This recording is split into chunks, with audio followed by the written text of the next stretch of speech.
All right, Jennisue, welcome to the Easy Conversations podcast. Thank you for joining me today. I'm really excited to hear more about your story. We've been able to chat previously, and I really appreciated your vulnerability at the time. But one of the things that really stood out to me, and I'm hoping we'll definitely cover today, is just the pain and anxiety, as you shared, that's creating instability in the world. But it's also a lot of the work you're doing has been informed by your personal experiences, which we will definitely get into as well. But before we do, I do want to give you an opportunity to share with the listeners a little bit about yourself, who you are, and what's brought you here today.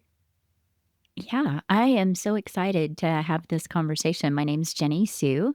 I'm a digital nomad right now, actually. I'm calling in from the wilderness of the Rocky Mountains in Colorado.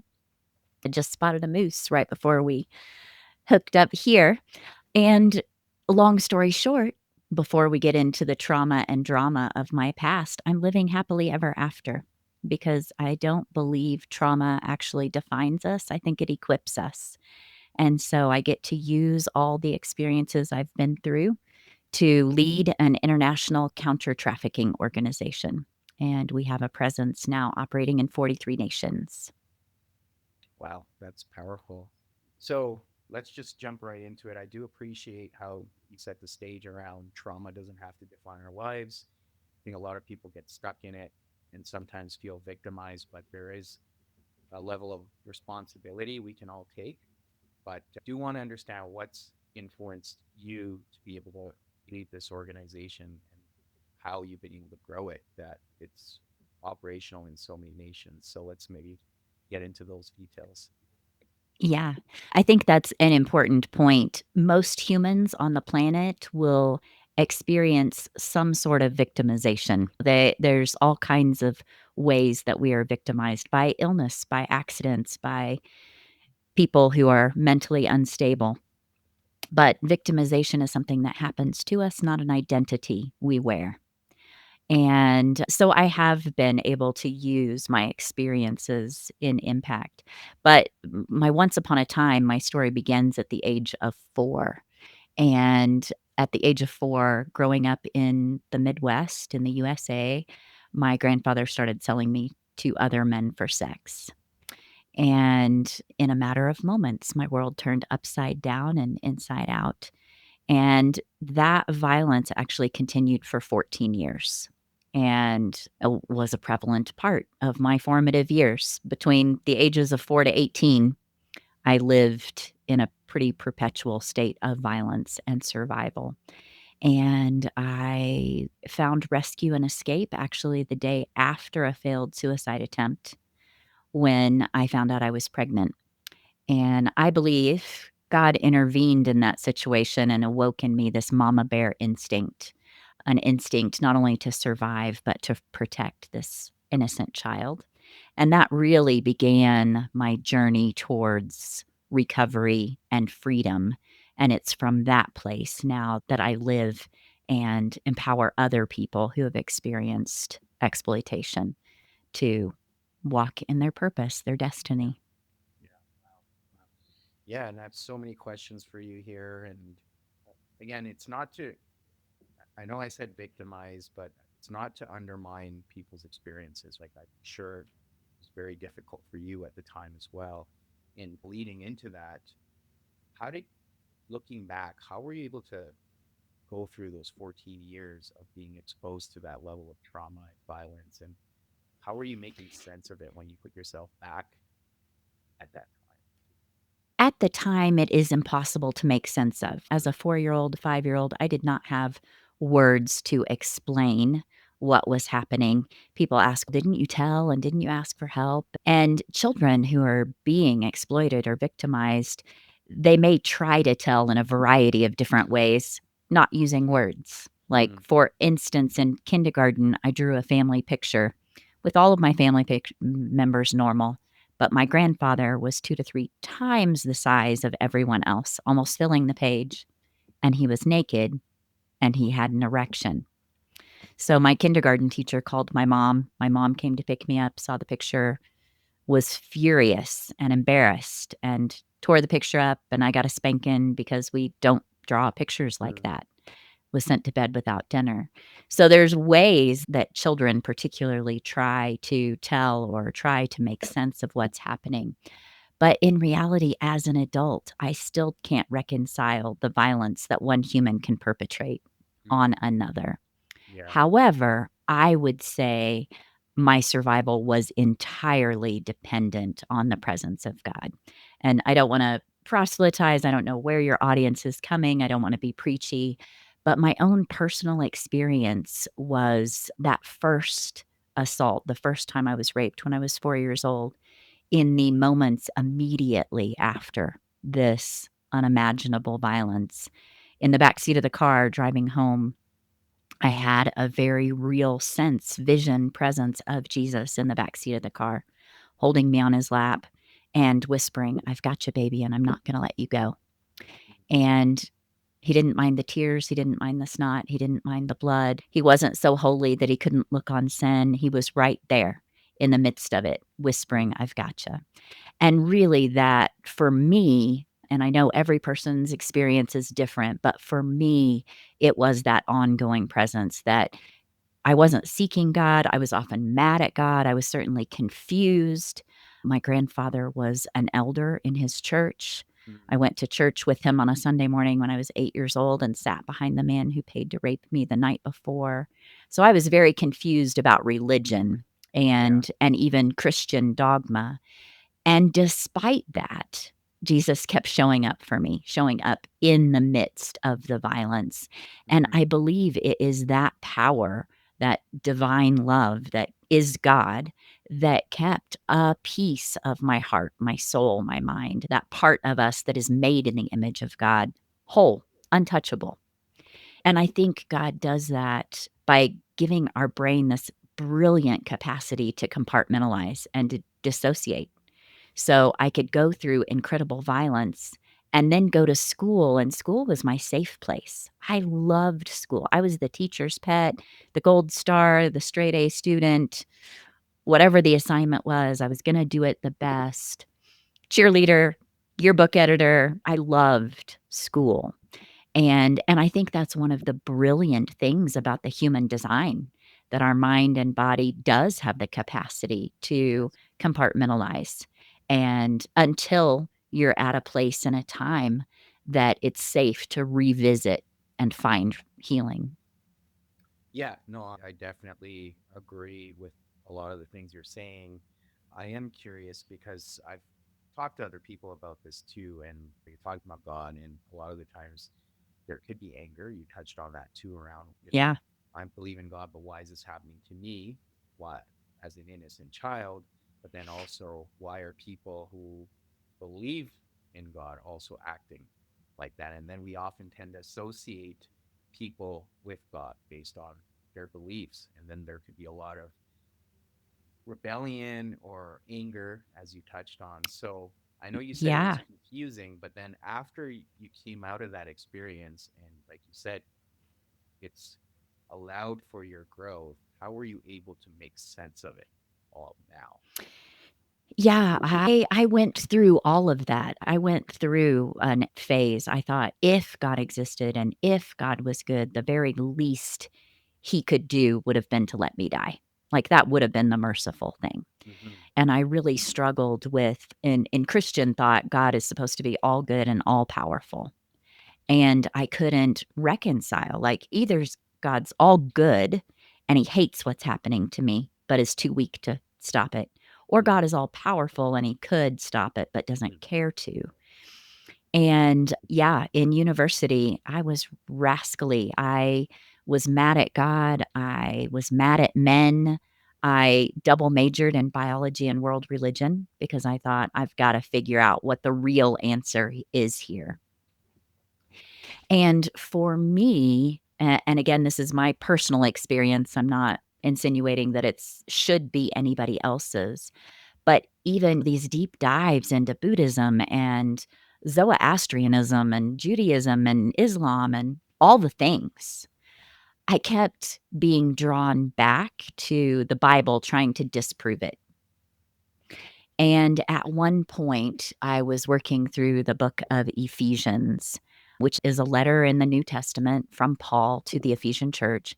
And in Ephesians, it says, "For God chose us in him before the creation of the world to be holy and blameless in his sight. In love, he predestined us to be adopted as his own." And suddenly, for me, everything that turned upside down when I was 4 began to right itself, because this verse, this word became alive in a way that took me off my feet. That if there's a God, if God could be all good and all powerful, then this eternal one, before time began, standing outside of time, before he flipped on the lights, looked through time and went, "Jennisue, that one. She's mine. She's holy. She's blameless. She's chosen." Mm-hmm. And that's before I was 4 or 5 or 8 or 15 or angry, running from God as a teenager and a young adult. Before any of that, this eternal God, divine love, who I believe walked the earth embodied in Christ, said, "No, she's mine." And then that embodiment of Christ actually met me in the darkness again and again. So when I learned that verse, I dropped into this spiritual moment, this vision, and it was like my life flashed before my eyes and all these scenes of profound violence, brutality that wouldn't serve you or I to go into the bloody, gory details, but these brutal images, like fast forward, and in every one, I could see Jesus there with me, holding me, sheltering me, weeping over me, roaring with rage over what was happening to me, keeping me, even though my body was broken in many ways, keeping my soul intact.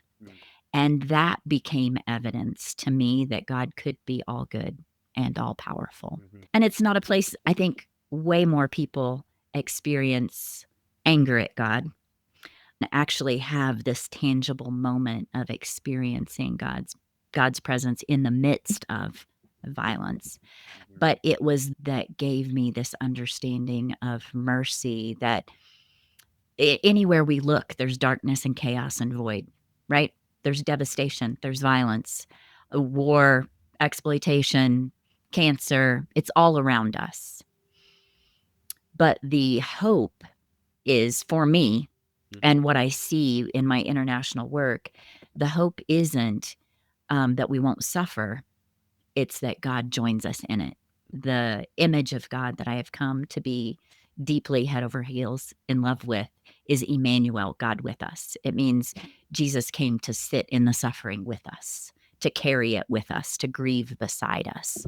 Mm-hmm. And that is what not only you can't make sense of the violence Right. because it's complete depravity. It doesn't make sense that one person could perpetrate such violence on another, especially on a child. But it did give me a capacity to love and hope in a way that's contagious and equip me to sit with other people in their suffering. Mm-hmm. Like, I'm not afraid of the dark. I'm well acquainted with the dark. I know how to sit in it. So when I'm working with individuals who are still in exploitation or recently free, I can sit in the snot and tears and blood and hold space for them and point them towards the possibility of a future that is beyond anything they ever imagined. Yeah. Thank you for expanding on all that. And the other thing you touched on was disassociation, compartmentalization, and can definitely agree that does happen when there's severe trauma. But then if we don't come back and heal that trauma, it can keep coming up in different ways. So, as much as you perhaps were able to disassociate at times or compartmentalize the trauma, how were you then able to integrate it back into your life as soon as you came out of the situation and embarked on a new chapter in your life? Yeah, that's a great question. And my answer is maybe not going to be satisfactory. I can only speak from my own experience. But for me, when things are compartmentalized, they're stored in by the hippocampus, this part of the brain.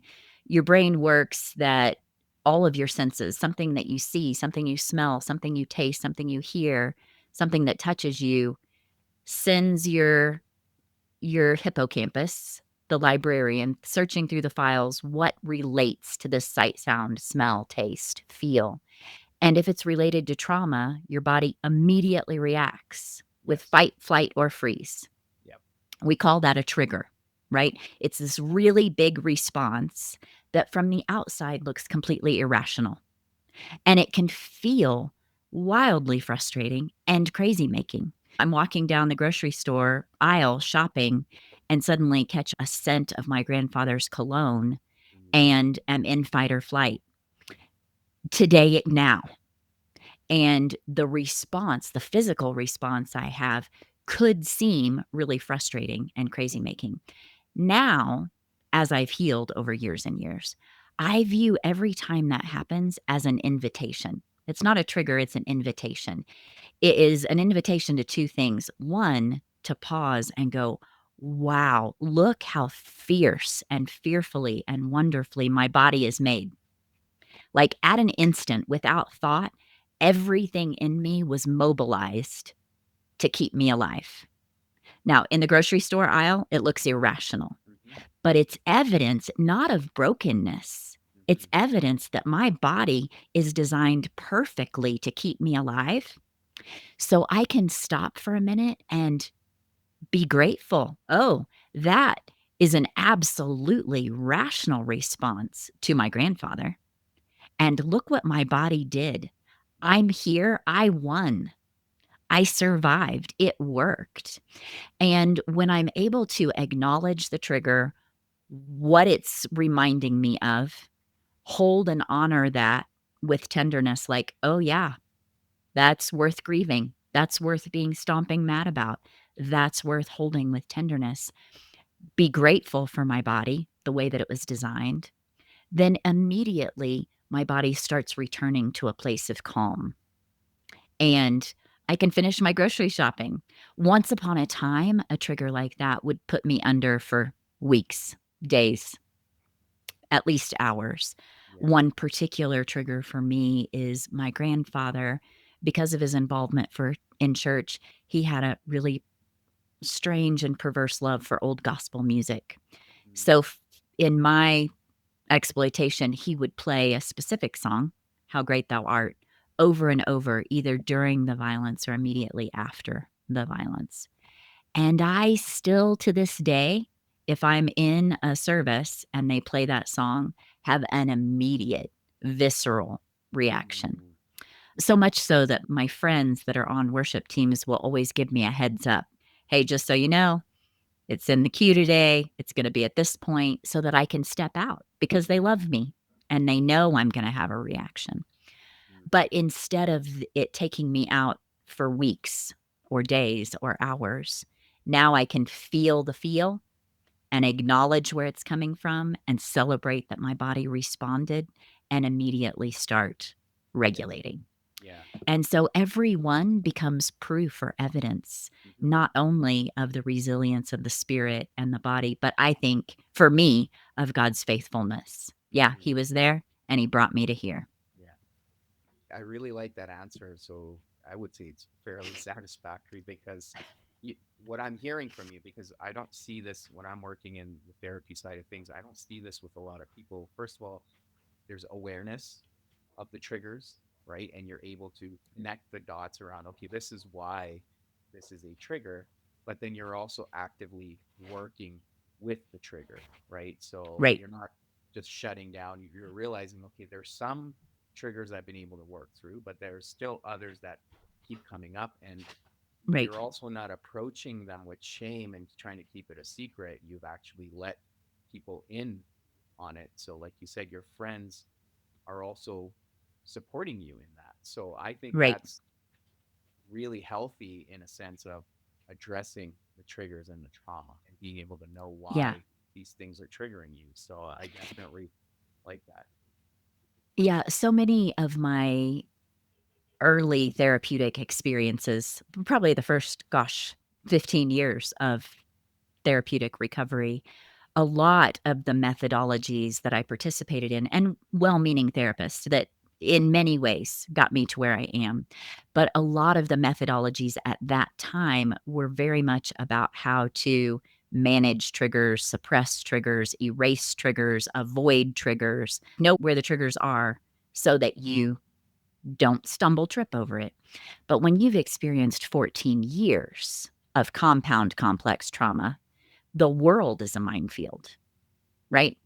And so when I learned to embrace, acknowledge, embrace, celebrate, hold with honor whatever was triggered, um, then immediately I could regulate. I don't have to avoid triggers. Everyone is an invitation to remember how far I've come from. Yes, absolutely. And another question, and I know this can be very difficult for people, but I'm always curious to understand how people navigate the process of forgiveness, and even to the point where you have compassion for the individual who's caused you a lot of pain and suffering. I wonder what that's been like for you with respect to your grandfather. Yeah, that's a tricky question. As a survivor, I get pretty prickly about methodologies that insist on forgiveness Yes. because, and here's why.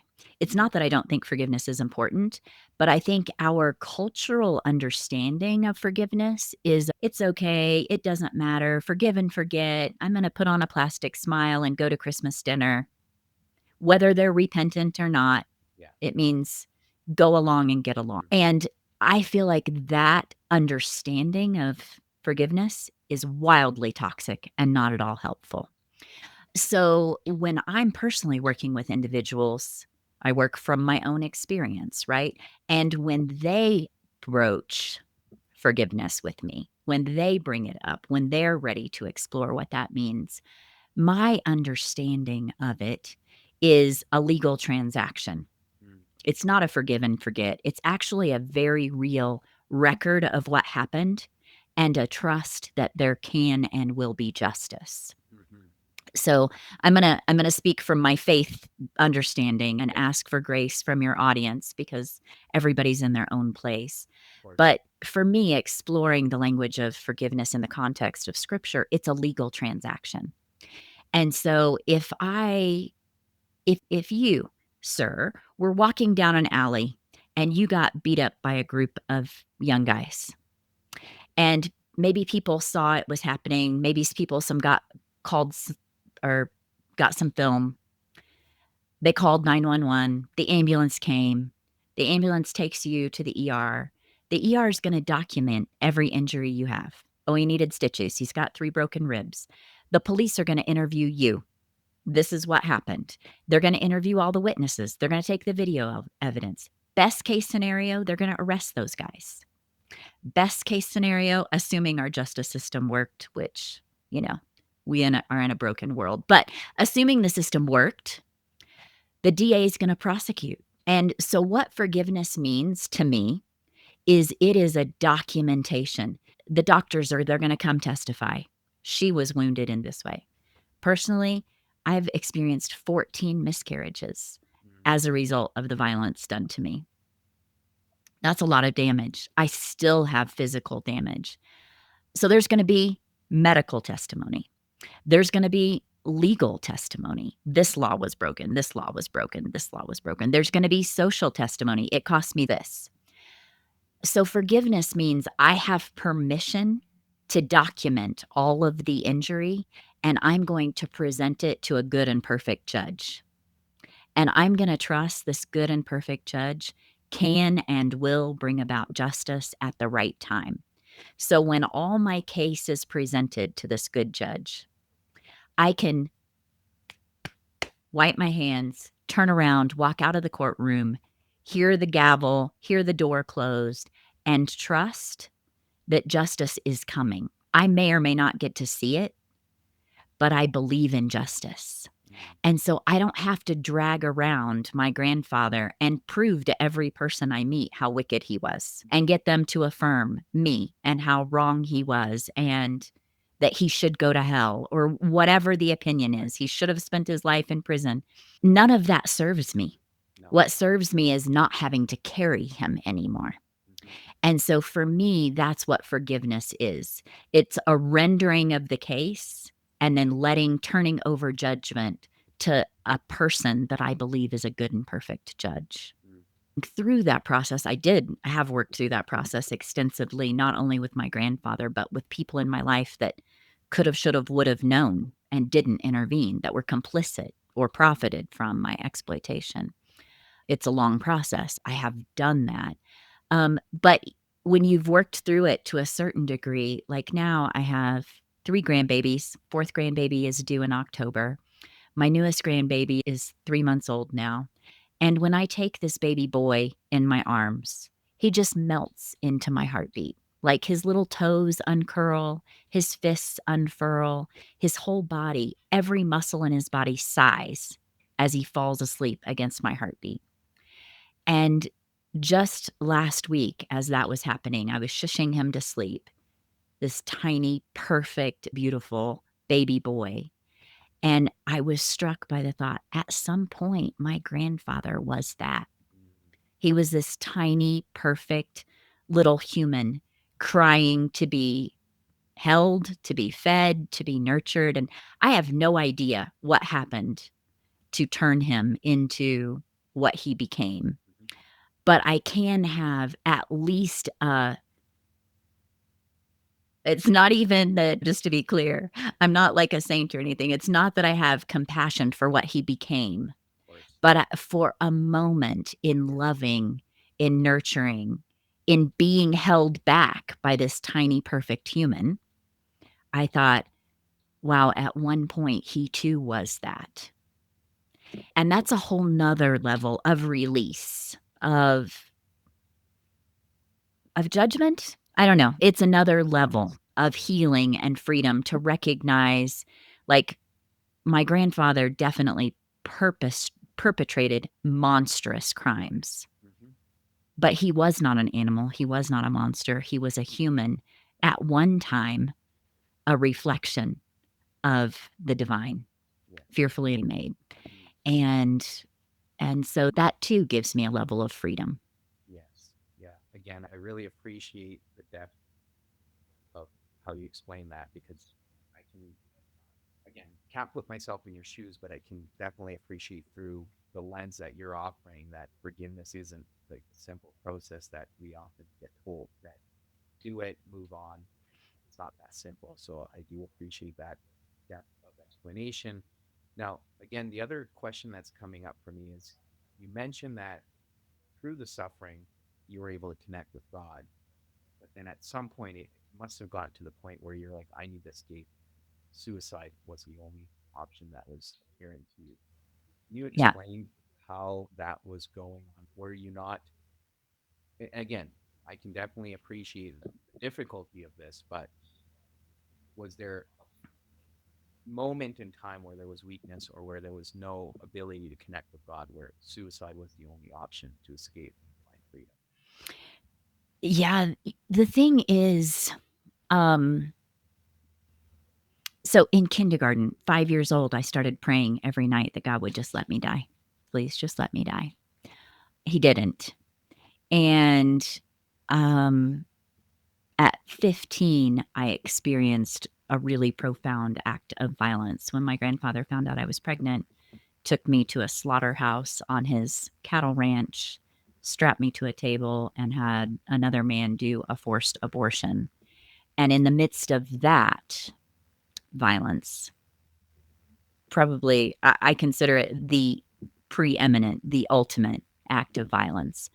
Um, Even in that instance, Jesus appeared and was at my head with his hands on either side of my head, with his tears dripping down on my face, going, I've got you, baby. I've got you. I'm right here. And at one point, Jesus threw his head back and roared out in anger, in rage. And what I heard was him saying, Father, how will she ever understand? And I didn't. I didn't. Like, Jesus was there, his presence was with me. But at that point, I'm just going to be honest. So what? So what? It What's that worth? Because this incredible violence is still happening. And so by the time I got to 17, I did have this very tense love hate relationship with love hate, maybe a bit strong, with God, because the Jesus I experienced was loving and merciful and kept showing up. But the God I heard about in church was full of wrath and couldn't look about on sin. And so how could he look on me? And clearly he didn't, because he let the violence happen. So it was this very tense trying to reconcile after years and years of violence. What's true about God? What's true about me? So by the time I got to be a senior in high school, I came to believe that my only hope of escape would be to complete my own suicide. And that is a really common factor for Mm. people who experience exploitation. About 85% of survivors report believing that their only hope of escape would be to complete their suicide. Yeah. And so it's a really common thing. And at that point, it wasn't, this may rattle some religious cages, and so I'll apologize in advance. I'm sharing my experience. Yes. In that point of desperation and pain, I thought, this Jesus I know who keeps coming for me in the dark, if that is God, he understands. And if it's the God of wrath, then there's no hope of escape anyway. And so I had a long-term plan, and then my long-term plan, I started my senior year in high school at 125, 126 pounds, and I'm 5'5". So that's a healthy, average, slender, but normal size. And I am not into pain, not incredibly brave. But I have incredible willpower. So I thought, I'm just going to starve myself to death. And it wasn't anorexia in a traditional sense. It wasn't like I wanted to look like a swimsuit model. I was literally physically trying to disappear. Mm. And so I would allow myself a grilled cheese sandwich or a glass of chocolate milk every third day. And that's how I did my senior year in high school. So by April, I was down to 89 pounds. And it was working. My hair was falling out in chunks. I was fainting at school. I was fainting at work, bruises all over my body because malnutrition. But I came out of school one day in April, and my grandfather was waiting for me again. And the unthinkable happened again. And after he dropped me off after that encounter, I thought, okay, it's taken too long. Starving isn't happening fast enough. So I locked myself in the bathroom with a plan to slit my wrists in a hot bath. And again, I would say the miraculous design of being fearfully and wonderfully made, being made in the image of God, means not only does God give us the capacity to fight or flight, but when death is imminent, our brain will release chemicals to functionally anesthetize us. Like we drop into a deep freeze state, almost a comatose state. And in the midst of that's what happened. I was running a bath, but the next thing I know, I woke up and it was the next morning. And the bath was full to the tip top, but hadn't overflowed. I was naked in the bathroom floor, still clutching a bloody knife in my fist, but had not been successful at my attempt. And I looked at the clock and it was time to get ready for school. And school had always been my safe place. And clearly, I was not in my rational mind. Hours away from being raped yet again, I had tried and failed at suicide. I was not thinking rationally, but the clock said it's time to get ready for school. So I put the knife in my makeup bag and got ready for school. And then that afternoon after school, April 26th, 1990, I had an appointment at a clinic and found out that I was pregnant for the second time. And as desperately as I wanted to die, I did not want to face God, whoever or however. My understanding of God still very mixed up based on Right. my grandfather, the men in his church, like who Jesus is, very mixed up. I want to face God with the guilt of the death of an innocent baby, another innocent baby. I was already carrying the loss from when I was 15. And so I thought I have to stay alive at least long enough to give birth to this baby. And it was in that time, this mama bear instinct, I was able to tell a counselor who intervened and got my son and myself to safety. And over time, the wooing of the spirit kept drawing me. So, yeah, that wrestling with suicidal ideation, I right or wrong, my theology definitely was skewed based on life experience and what was happening, but I thought it was my only hope, and the Jesus that met me in the dark, either he would understand or if it was a God of wrath, well, I was already living that. Mhm. Yeah, yeah. No, I thank you for sharing all that also. And what I were would like to add, just sure. while we're talking about suicidal ideation, because this can be really triggery for people, I I just wanna add that seems often like it's the only hope, but it is a permanent solution to a temporary problem. Yes. And there is hope, and there is purpose, and there is life, and the proof that somebody is still alive despite whatever they've been through is evidence of their resilience and their strength and their purpose. So I just while we're talking that, I don't wanna end with the idea that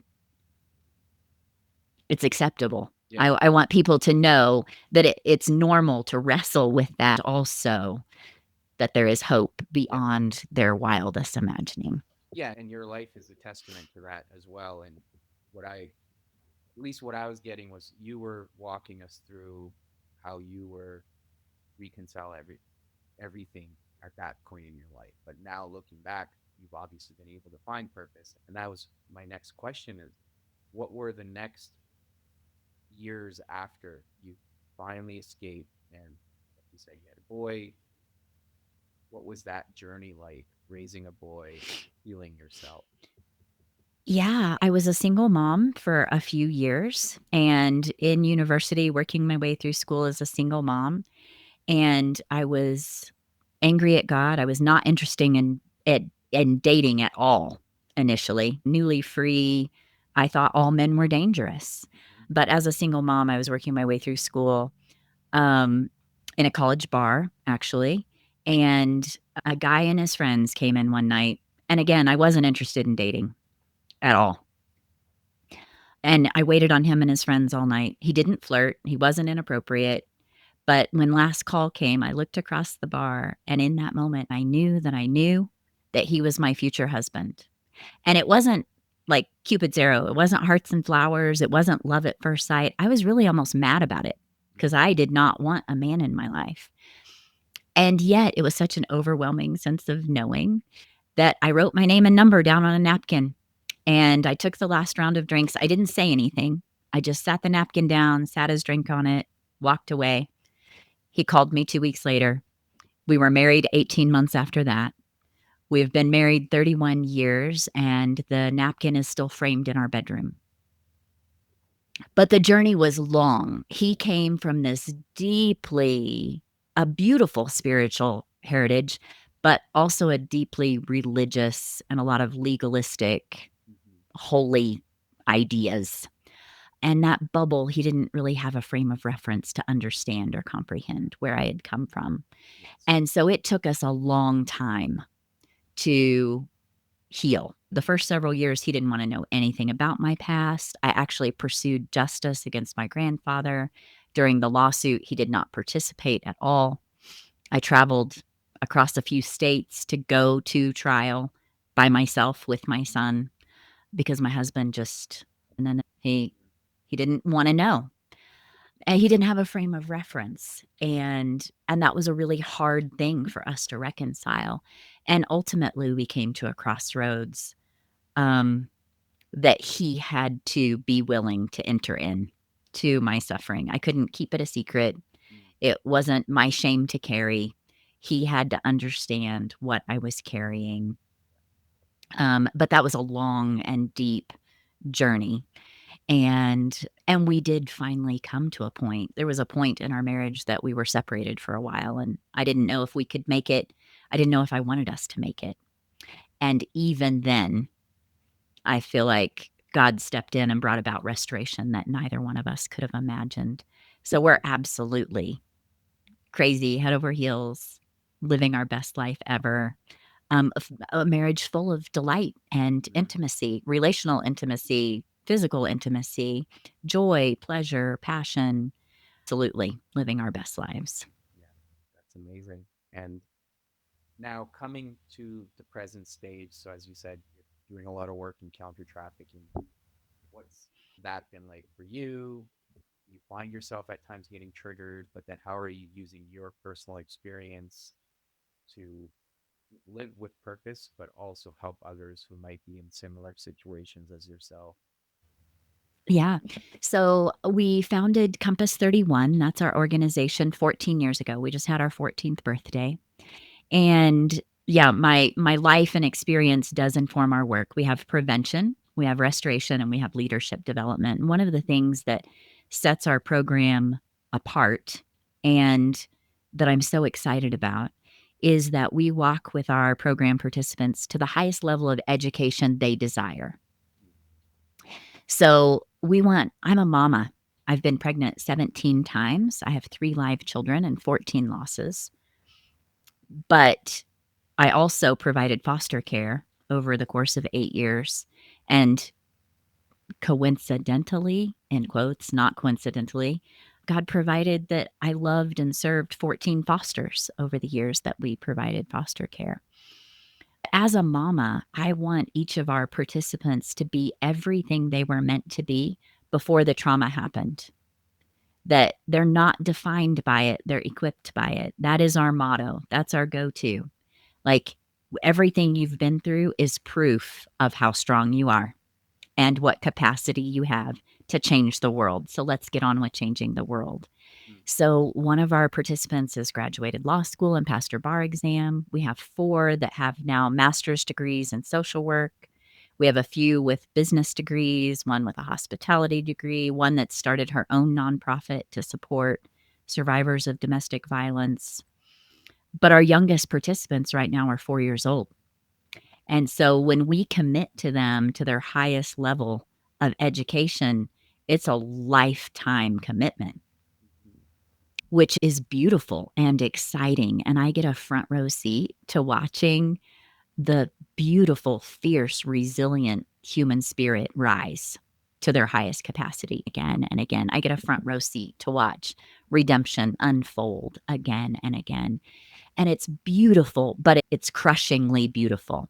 Like you said, it's triggery. I am immersed up to my neck in unimaginable stories. Our newest participant came in 3 weeks ago. She's in ICU, still in septic shock, still fighting for her life.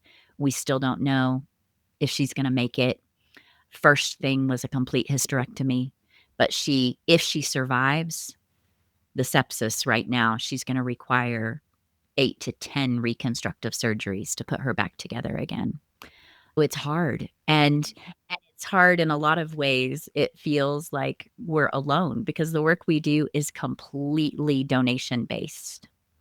And so people hear the stories and they feel this outrage, but they have their own priorities and the economy's unstable and they give to their church or they don't have enough money to spare. And so we are 14 years into our work across 43 nations. We've seen God impact more than 240,000 individuals. And in reality, we're looking at if our financial situation doesn't change in the next year, we'll be forced to close. mm, So it's that ah, beautiful, powerful, exhausting, frustrating, yeah. wildly wonderful, and desperately lonely journey. It's all of it. Yes. Yeah. Again, thank you for sharing that as well. And Jenny Sue, I really appreciate everything you've shared with me and the listeners today. Really admire your vulnerability, your courage, everything you've been able to go through, but then also now giving back. And I hope that that continues to happen, that you're able to sustain this thing. And yeah, I really appreciate it all. Now, for listeners that want to learn more about your work and what you're doing, and they want to find you online, what are some ways they can do that? Yeah, they can come find me online. We have a website. It's compass31.org, COMPASS31.org. We're on social media, Instagram, Facebook, LinkedIn. Come find us, Compass 31. You can direct message me. I will respond. I would love to have a virtual cup of coffee with anybody, whether they're in their own story of recovery, or they want to get involved in counter trafficking, whether they want to volunteer with us or I can put them in touch with other really beautiful survivor led organizations. So find me online, reach out.